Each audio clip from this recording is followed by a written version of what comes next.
One thing that I thought was interesting, maybe it's just me misremembering previous celebrations, but I do remember the last celebration was 2023. I guess they're 2 years apart. Right before Mando season 3, the episode with Lizzo and Jack Black just came out. Oh, that was atrocious. But also Kathleen Kennedy came out and just decided to bash fans because she said that their female cast and crew get a hard time because it's a male dominated fan base. That was like right before celebration was to begin. And I'm like, what are you doing? But now this year, and again, maybe I'm misremembering, I couldn't help but notice, it seemed that they were really trying to appeal to fans specifically and praise the fans. And it seemed different than in previous years. This is also coming off fresh attacks by both John Boyega and Kelly Marie Tran, painting the whole fan base as racist. But for Celebration, the Star Wars official Twitter account, they were having like all of these posts praising the fans and having several of their actors, Rosario Dawson, Diego Luna, Mads Mikkelsen, and Ryan Gosling specifically, had a message for fans. So this was interesting, and let's see what he had to say.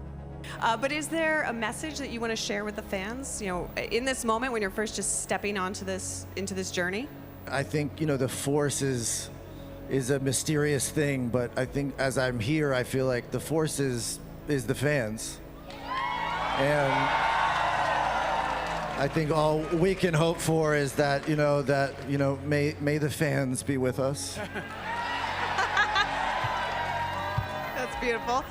At least we can say he is professional. He said that this is something he loved as a kid, made a point to showcase that with his Star Wars bed sheets. And he is a father himself, so I think that also was a factor, I'm sure, in him signing on to this. That's something he probably wants to share with his kids, pass that on. That's like a huge message he wanted to make sure that came across. Whereas the message before was that the Force is female, now the message is the Force is the fans. It's a nice olive branch. I don't know, but you have to prove it. Have your words have actual meaning. But that is nice that he made a point to do that. That the Force is the fans and that hopefully the fans will be with us. Is that so hard?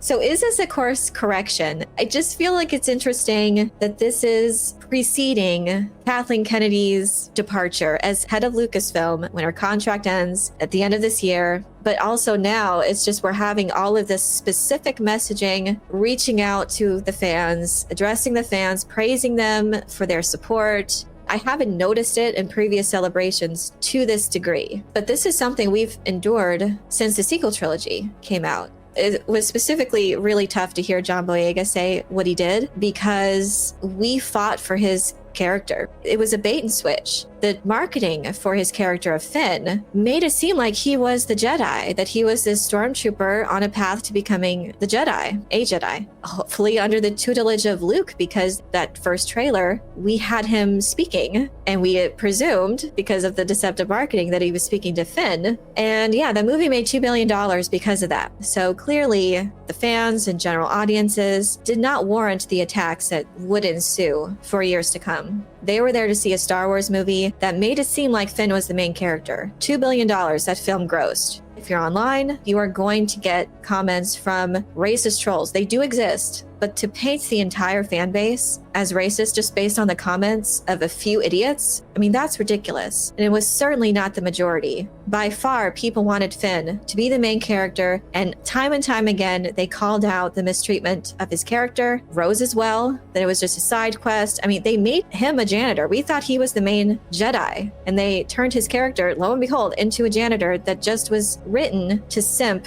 for Rey, their bait and switch. And we called this out time and time again, and we were attacked for it. We were bullied for not liking it and calling out the bad storytelling. One of my first videos on this channel was actually to call that out, the missed opportunities for Finn's character and how I saw it going and what I thought we were going to get with that initial trailer of The Force Awakens and how much of a missed opportunity that was. And we've been seeing stuff like this for so many years that we were just beaten and battered and bullied just for calling it out for the bad storytelling. Can it be fixed? It's hard to have hope at this point. They've done so much damage to the fan base. And the fact is, they're not creating new fans. That's what they always wanted. They didn't want the old fans of the OT and the prequel trilogy. They didn't want them. They wanted new stories. They wanted to create new fans. But the fact is that your stories were terrible and they did not create new fans. it's obvious too of what kids today are consuming, what they are entertained by, and it's not Star Wars.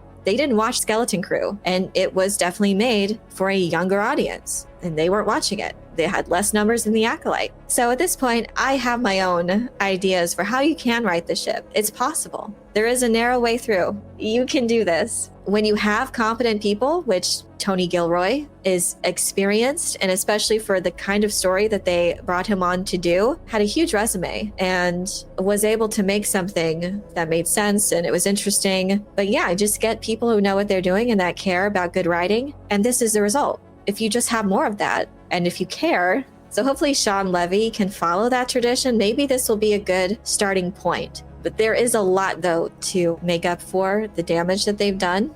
They need to recognize and recanonize the previous EU, the legends, what they've now deemed. That would be a huge deal for fans. And honestly, I feel like they should do it, and they can do it. They have Star Wars Visions, which they're doing a season 3 or a volume 3, but they also announced a new show spin-off based on one of those shorts. The Ninth Jedi is a new Star Wars Visions show, and they announced that at Star Wars Celebration. And that is something that is not official canon. So they've already proven that they can have multiple canons, basically. That you can have one that is one level of canon. Just call it Legends. I don't care, but recognize Legends and continue to foster stories from that. I mean, you just made it a giant dead end, but you continue to reprint the Legends books because they are great sellers. So recognize Legends, and I think that would do a ton to regain fan support, and then do new stuff. Just, I don't care, have the Legends moniker on it like you do with Star Wars Visions, so people will know what they're looking at. The Disney stuff will be like the Kelvin timeline for Star Trek. You have this alternate timeline, this alternate thing, and then you have the Legends, and then you have the Visions. You can do it. You've proven you've been able to do it. And Star Wars, even before in the EU, had different levels of canon.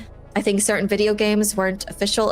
It's a little murky in some of the things for comics and games, but they had like different levels. Just do that. It would go such a long way, because you need those fans. You need those old fans that you continue to berate, because you're not getting new ones based off of the mediocre slop that you've just continued to pump out on Disney Plus, with Andor, of course, being the exception. They announced a new Maul series, of course, a new animated series, like the character hasn't been done to death. But can you imagine if instead they did Star Killer with Sam Witwer? How awesome that would be. There's a way to make money. There's a way to appeal to this massive fan base. You can do it. They just choose not to. And whether or not these are signals of any sort of future course correction, I don't know. You have to appeal to the fans that they have just disregarded and attacked for years. They're still there, and you have to appeal to them. Maybe this is the start of that, but a lot needs to change. And I think Legends recognition would go a long way.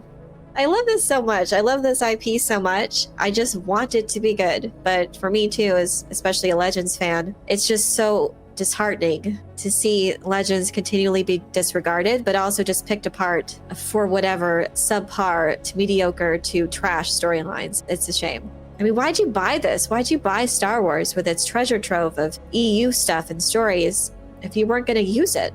They had this amazing foundation of stories to begin with when they bought Star Wars, and then they just tore it down and dismantled it. And now you have no foundation, and they've not been able to build a new one to create new stories from that people will like. But I'm curious to know what you think of the change in messaging toward fans at the most recent Star Wars celebration. Do you think there's any hope for meaningful change in the direction of Star Wars, or is this all simply empty rhetoric? Let me know your thoughts in the comment section below. I hope you enjoyed this video. Leave a like if you did, and be sure to subscribe for more sci-fi and fantasy news, theories, and lore. And if you're looking for other ways to support the channel, you can leave a super thanks or join as a YouTube member for early access to new videos and other perks. You can also check out my Patreon page for exclusive content. Thank you all so much for your support, and as always, have a very nerdy day.